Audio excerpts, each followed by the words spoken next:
Hello everyone, welcome back to the channel. Today we are going to understand one of the most loved poem in English literature written by William Wordsworth, Daffodils. In this video I will explain the poem line by line, its meaning in simple words and real life examples to help you understand it deeply. So without delaying, let's begin our poem. Before understanding any creative writing, we have to understand about the writer.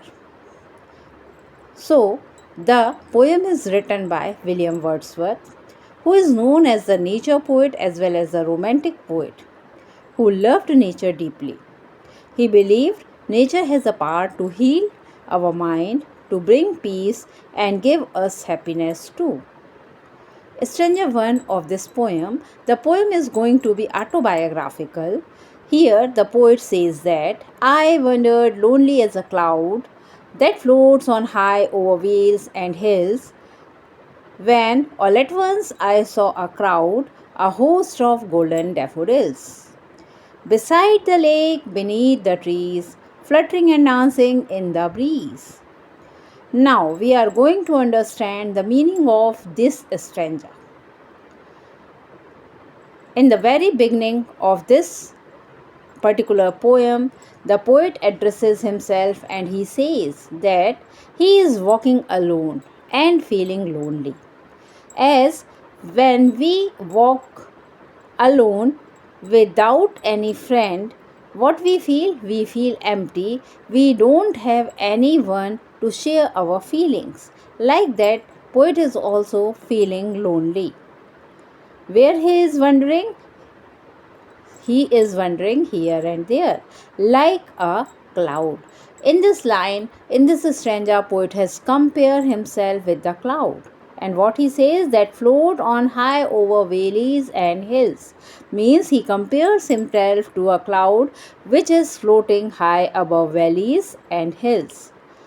Now the idea is that as cloud is free, the poet is also free.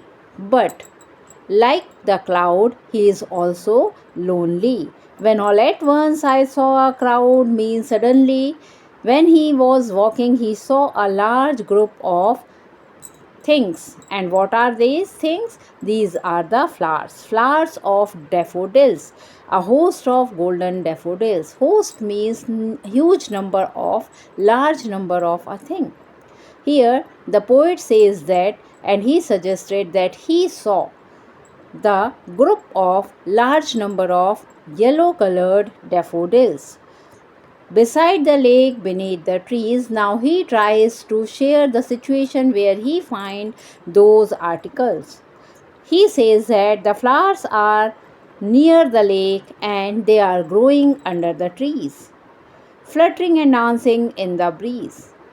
Here the poet had very beautifully used personification. He says that the flowers are fluttering and dancing, means they are moving as the wind blow, and it shows that they are dancing too.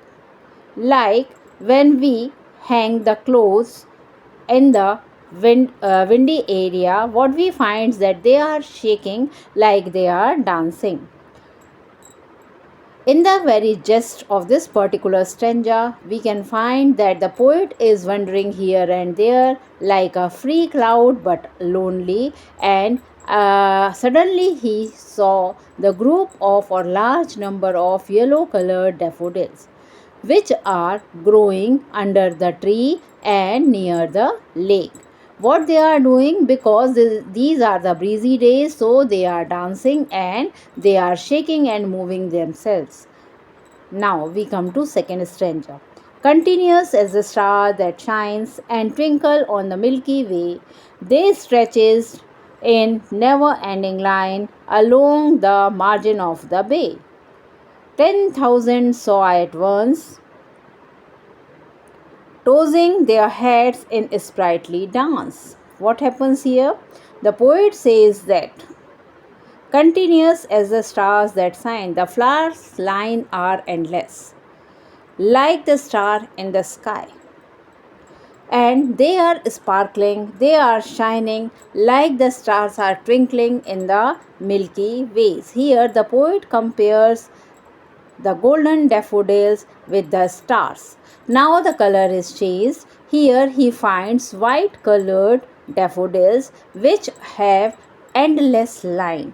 Then they are stressed. They stressed in never ending line means the flower seems to go on forever. They are not any ending point along the margin of the bay. Again, he tries to give you the situation or the place where the flowers are growing. And the thing which is described in this line is the bay, means the shore, the lake's edge. Edge of the lake means that the flowers are spread along the edge of the lake. 10,000 saw at once a glass means that poet wants to say that he saw near about 10,000 flowers at once. It is surprisingly that you can't count anything in this number, right? At once, actually, but poet is just trying to say the number of flowers tossing their heads in a sprightly dance. What they are doing? Again, they are moving their heads towards their toes. It is also the very beautiful example of personification. The flowers are moving quickly and happily, like any dancer who is trying to move their heads towards their toes and welcoming the guest. And who is the guest? The poet is the guest. And who is the host? The daffodils are the host also. Then, third stanza, the waves beside them danced, but they outdid the sparkling waves in glee. A poet could not be a gay in such a jocund company. I gazed and gazed, but little thought what well the show to me had brought. What happens here?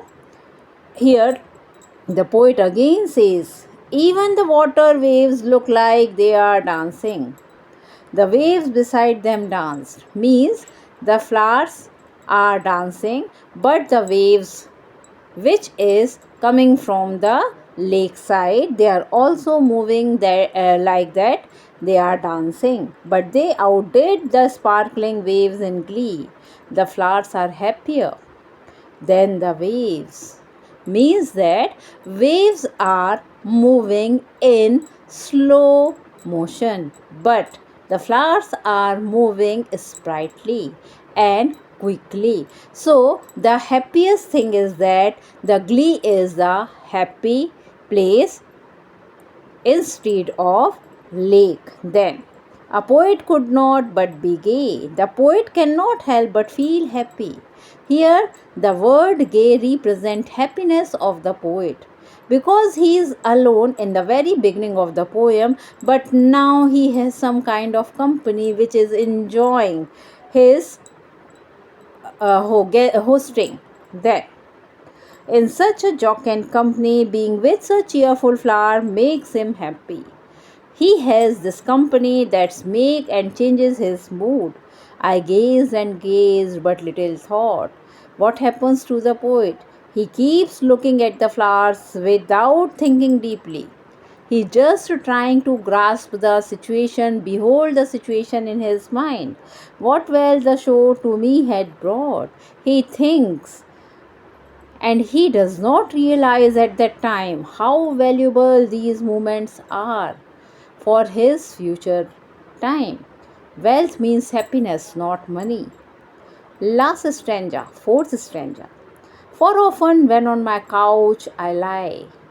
Now he realizes later when he lies down to rest, then to in vacant or in pensive mood, when he is either empty or thoughtful, sad or frustrated from his day-to-day work. They flash upon that inward eye. The memory of the flowers suddenly appears in his mind, which is the bliss of solitude. The memory brings joy when he is alone, and then my heart with pleasure fills. And what happens to him?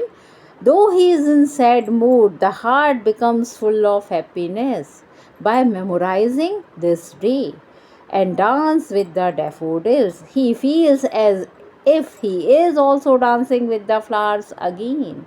So, what happens here? The theme.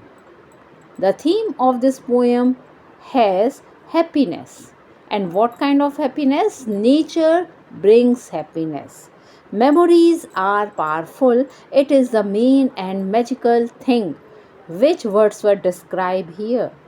And simple movements also matters. Nowadays what happens to us that we are ignoring always simple movement, but this movement which is described by William Wordsworth is a very simple movement. When he is wandering here and there alone, he is feeling lonely, he enjoyed the company of daffodils. He feels the presence of someone with him that makes him happy, not at that time but in his future time also. So, even a small beautiful movement in nature can stay with us forever and give us happiness again and again. By this, we get our moral from this poetry. Thank you for watching. If this helped you, like, share, subscribe. See you again in the next video. Thank you very much.